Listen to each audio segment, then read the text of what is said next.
Go. Hello, welcome to your brown and red belt class, you guys. Congratulations on making it this far. You're right there at the end.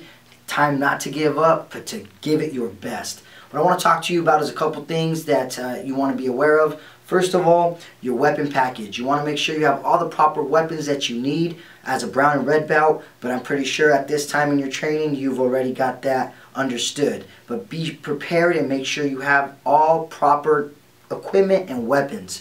Moving on to the tournaments. As a brown and red belt, in order to go to your next belt, you need to do at least one tournament. So for example, if you're a brown belt trying to get to the second class brown belt, that's a brown belt with a big black stripe through it, you want to make sure you do at least one tournament. From that belt to your first class brown belt, which is a brown belt with a big red stripe through it, you need to do at least one tournament. To go from a first class brown belt to red belt, you need to do at least one tournament. Alright, moving on to your sparring classes. As you know, we want you to be a well-rounded martial artist. With that said, sparring is a key to success. That is a must. You want to make sure you do at least 9 sparring classes per belt.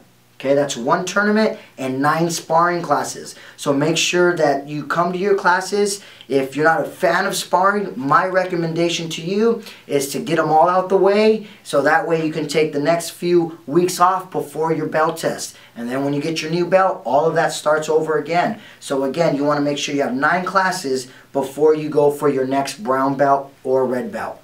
Thanks, guys. That's it for now. Continue your training. If you ever have any questions or concerns, make sure you let your senseis know. That's what we're here for. Our goal is to make you your best and have fun doing it. Thanks, guys. Have a good one.